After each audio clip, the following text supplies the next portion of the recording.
안녕하세요. 국회에 대한 수업을 이번 시간에 해보겠습니다. 지난 시간에 민주국가에서 정부 형태에 대한 수업을 진행을 했습니다. 대통령제와 의원내각제, 그 다음에 의원정부제를 배우셨는데요. 암기할 내용도 되게 많고 어려운 용어들도 그리고 생소한 용어들도 많이 등장했습니다. 오늘부터 시작될 국가기관에 관한 내용은 여러분이 지난 시간에 배웠던 내용보다 어려운 내용들이 많이 있습니다. 영상을 보신 학생들은 아시겠지만 영상에 나와 있는 등장하는 많은 용어들이 생소하고 어색할 수도 있습니다. 대한민국의 국민으로서 올바른 판단을 하기 위해서 기본적인 지식을 갖추고 있어야 되는데요. 이러한 지식을 갖추기 위해서는 여러분이 기본적으로 암기할 내용은 암기를 해 주셔야지만 이해를 할 수 있는 출발 단계로 시작될 수 있습니다. 지금부터 시작되는 많은 암기 분량을 수업을 통해서 효율적으로 정리하고 구분해서 여러분의 이해를 돕기를 바랍니다. 여러분은 이번 시간을 통해서 권력 분립의 원리를 설명할 수 있게 됩니다. 그리고 국회의 지위와 구성을 파악할 수 있게 됩니다. 시간이 될지는 정확하게 좀 애매하지만 권한과 관련된 부분은 다음 시간에 진행을 하도록 하겠습니다. 여러분은 핵심적인 용어로서 만나게 될 것들은요. 권력 분립의 원리, 그 다음에 국회, 그 다음에 본회의 정도까지가 이번 시간에 언급되고요. 국정감사와 국정조사라든지 국회의 여러 가지 세 가지 정도 되는 권한은 다음 시간에 진행하도록 하겠습니다. 여러분 교과서 56쪽에 권력분립의 원리와 국가기관이라는 제목이 나와 있습니다.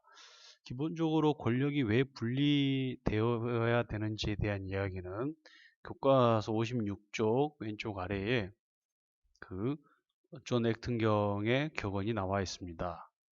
권력은 부패하는 경향이 있으며 절대 권력은 절대 부패한다라는 말이 나와 있습니다. 밑에 주제일기에서는 이러한 국가 권력의 부패를 막기 위해서는 어떤 장치가 필요할 것이냐라고 했을 때 결국은 우리가 단원 제목을 답을 할 수 있겠죠. 권력 분립을 통한 어떤 견제와 균형이 답이 될 수 있을 것 같습니다.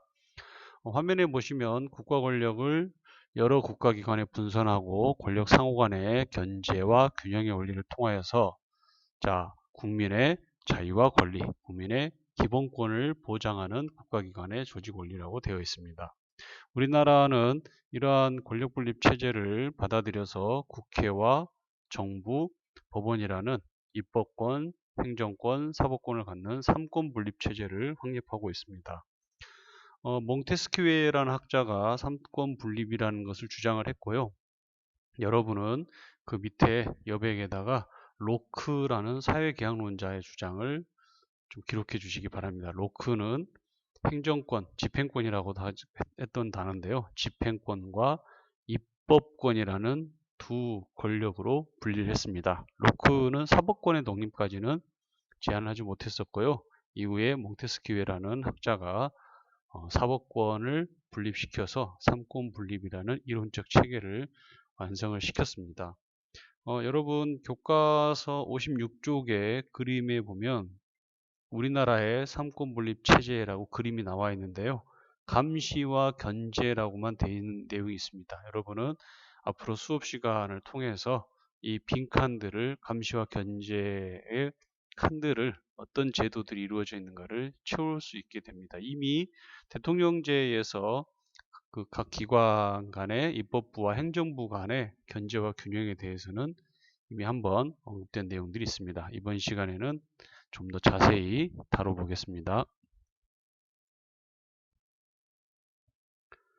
헌법 쓰기 숙제를 잘 진행한 학생들은 이미 알고 있겠지만 우리나라 헌법에서는 국가기관의 순서를 입법부 그리고 행정부, 사법부의 순서로 진행을 하고 있습니다. 우리 교과서에서도 가장 먼저 입법부를 이야기하고 있죠. 학생들이 용어에서 어려움을 많이 겪게 되는데요. 입법부와 의회와 국회라는 단어가 많이 나옵니다. 법을 만드는 권한을 입법권이라고 하고, 이 입법권을 행사하는 부서를, 기관을 우리는 의회라고 얘기합니다. 대한민국의 의회를 바로 국회라고 부릅니다. 예를 들어서 미국의 의회는 상원, 하원이라고 부릅니다. 여러분이 정부 형태에서 수업에서 영상을 통해서 배우셨겠지만 우리나라 제2공화국이 바로 의원내각제 형태였었는데요. 이때 당시에 우리나라 그 의회 형태에는 양원제라고 해가지고 그 국회가 두 개로 돼 있었습니다. 그 영국과 미국 같은 경우가 바로 의회가 두 개로 구성되는 양원제 형태입니다. 현재 우리나라는 의회가 하나로만 구성되어 있는 단원제 형태로 이루어지고 있고요. 우리나라에서 의회는 바로 국회라고 부르고 있습니다. 자, 국회의 지위는 세 가지를 들 수 있는데요. 국민의 대표기관이고, 입법기관이고, 국정을 통제하는 기관의 지위를 가지고 있습니다. 교과서 57페이지에 보면 두 번째 단락부터 국회의 구성에 대해서 이야기 나와 있습니다. 오른쪽 위에 그림에 보면 우리나라 국회의사당의 어떤 모습도 나와 있습니다. 그 국회의사당 건물에 대한 어떤 농담들도 많이 있는데요. 그 위에 돔 형태로 되어 있는 곳이 아주 상징적으로 되어 있는 우리나라 국회의사당 건물입니다.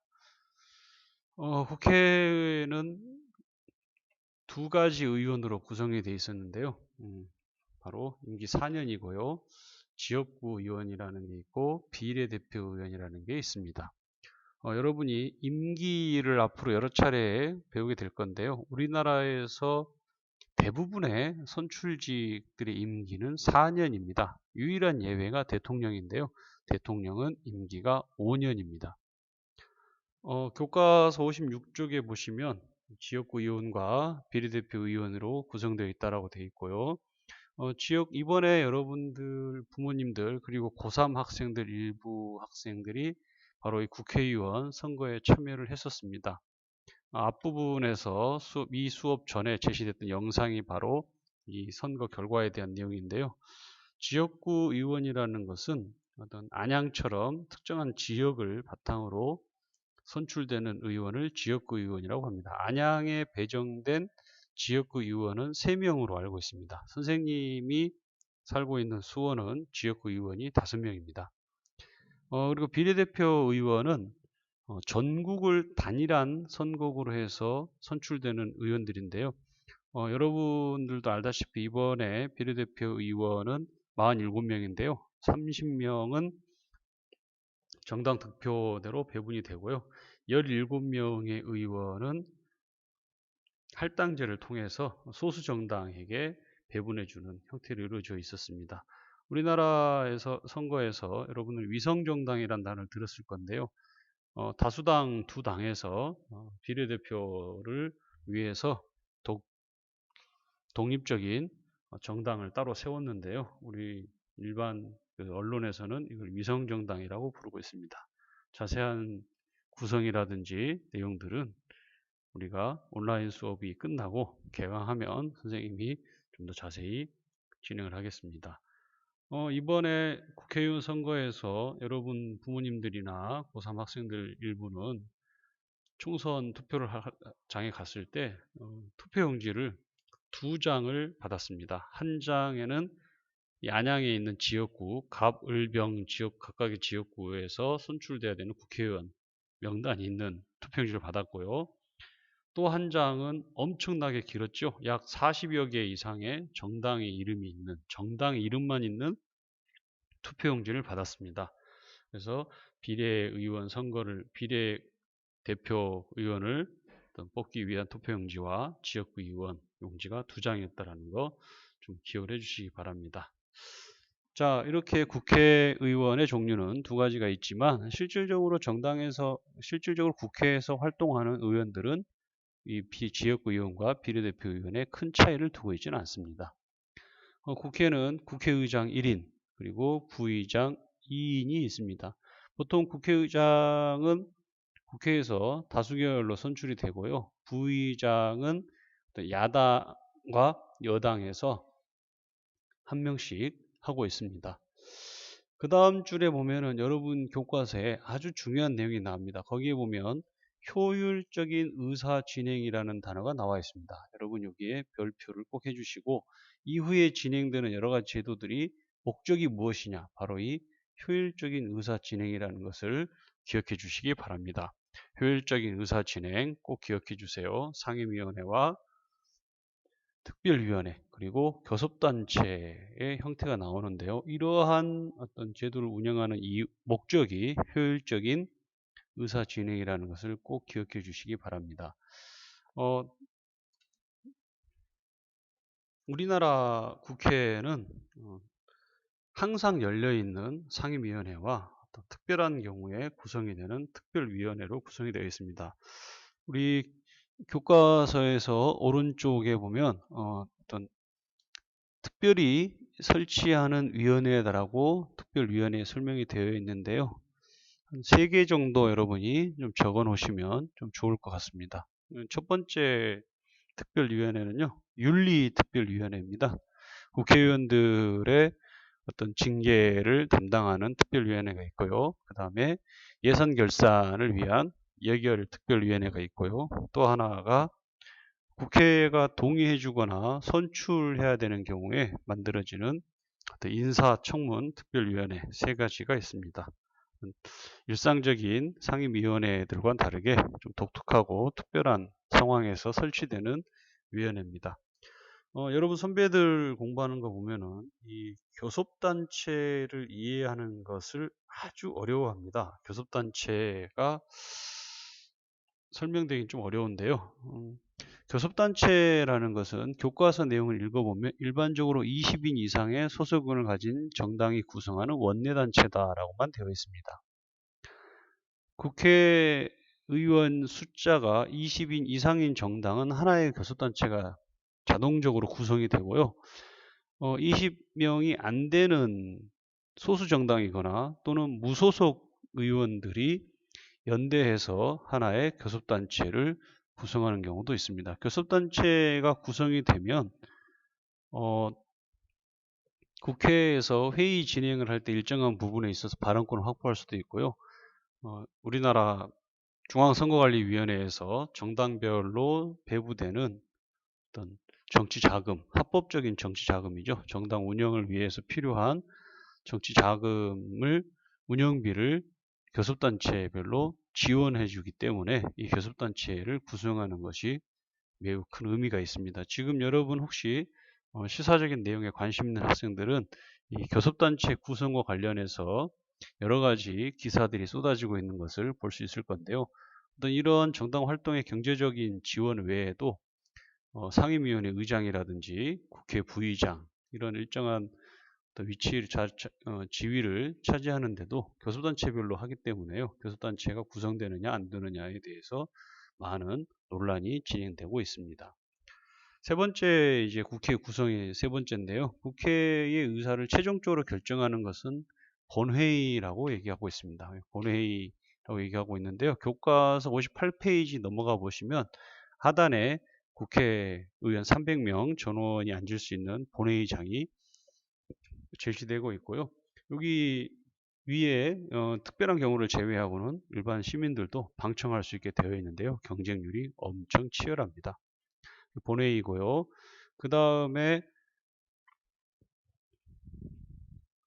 본회의가 이루어지는 형태는 크게 이제 정기회라는 회의가 있고요. 그 다음에 임시회라는 회의가 있습니다. 정기회는 매년 1회 정기적으로 열리는데요. 우리나라는 9월 달에 열립니다. 그리고 임시회는 대통령이나 또는 제적의원 4분의 1 이상의 요구로 열리는데요. 여러분 여기에서 기억해 주셨겠죠? 대통령이 국회의 회의를 여는 것을 요구할 수 있습니다. 의원 내각제적인 요소로 볼 수 있습니다. 우리나라 임시회는 짝수달에 열리는 것으로 국회법에 제정이 되어 있습니다. 짝수달에는 당연히 열려야 되고요. 이렇게 예외적인 경우에 국회의원들이 요구하는 경우에도 열릴 수 있습니다.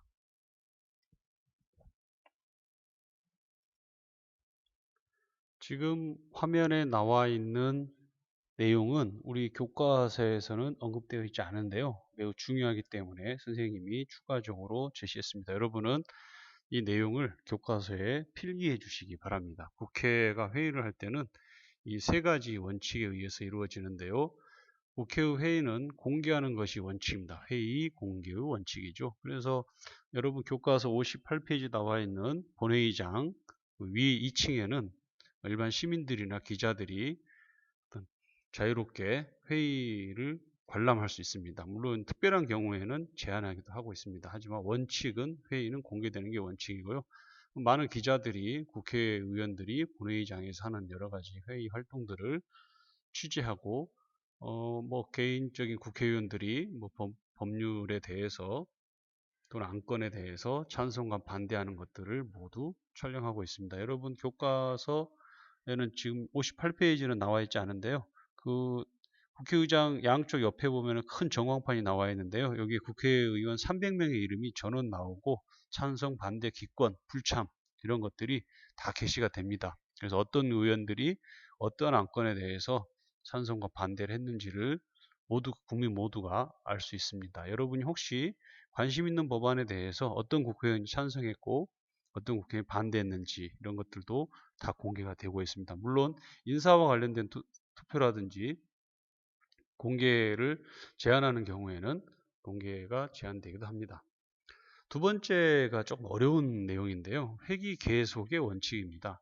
여러분이 교과서 58페이지 그립을 잠깐 보시면 하나의 법안이 통과되기에 이렇게 어려운 과정들을 거칩니다. 그래서 1년의 과정이 걸리고요. 어떤 법들은 뭐 금방금방 만들어지거나 변경되기도 하는데요. 어떤 특별한 사회적 쟁점이 있는 거는 뭐 몇 년씩 이 절차가 진행되기도 합니다. 그런데 우리나라 국회 회기가 보통 한 달입니다. 한 달 안에 이 절차를 다 맞추기는 어렵죠. 그래서 우리나라에서 국회에서는 회기 계속의 원칙이라는 걸 두고 있는데요. 예를 들어서 여러분 교과서 58페이지에 있는 보라색 그림 중에 국회의장이나 상임위원회 단계에서 논의되다가 어떤 회기가 종결돼 버렸다. 그럼 이제 다음 회의 때 계속 얘기해야 되는데요. 이때 처음부터 시작하는 게 아니고 그 멈춰 있는 그 상임위원회에서부터 다시 절차가 유지된다라는 것을 회기 계속의 원칙이라고 얘기하고 있습니다. 한 회기 중에 의결되지 못한 안건은 다음 회기에 계속해서 심의를 한다. 다만 예외가 있는데요. 국회의원 임기가 4년입니다. 4년 안에 해결하지 못한 법안들은 모두 폐기됩니다. 이번에 20대 국회에서도 처리하지 못하고 폐기된 법률이 엄청나게 많은 안타까운 현실입니다. 특히 이번에 20대 국회에서 안타까운 거는 밑에 나와 있는 것처럼 그 녹색에 나와 있는데요. 이번에 그 헌법을 개정하자라는 안이 제안이 됐었습니다. 국회 제적의원 과반수 이상의 찬성을 얻어가지고요. 헌법을 개정하자는 논의가 됐었는데 결국은 이 단계를 모두 거치지 못하고 국회 의결 단계 직전에서 제안을 했던 국회의원들도 동의하지 않는 바람에 헌법 개정에 대한 논의가 국회에서 진행이 안 되고 폐기되어 버린 그런 사례가 있었습니다. 그리고 이제 세 번째 상당히 어려운 단어인데요. 일사부재의의 원칙입니다. 한번 부결된 안건은 같은 회기 중에서는 다시 발의하지 못합니다. 의지의 한국인들을 볼 수 있는, 막을 수 있는 어떤 그러한 원칙이죠. 내가 제안한 법률이 부결되었다. 될 때까지 또 제안하겠다. 이런 비효율적인 어떤 진행을 막기 위해서 한번 부결된 안건은 다음 회기에서 다시 발의를 해야지 그 30일 안에는 다시 요구할 수 없습니다. 그래서 한자어를 설명을 해주면요. 하나의 안건, 일사지요. 부재의, 재의, 다시 논의하지 않는다라는 뜻입니다. 여러분이 일사부재의라는 단어를 꼭 좀 기억해 주시고요. 2학기 때 아마 배울 것 같은데 우리나라 형사정책에서 일사부재리의 원칙이 있습니다. 두 가지가 많이 혼동이 되니까요. 처음 배울 때부터 정확히 잘 알아두시길 바랍니다. 오늘 수업은 여기까지 마치겠습니다. 고생하셨습니다.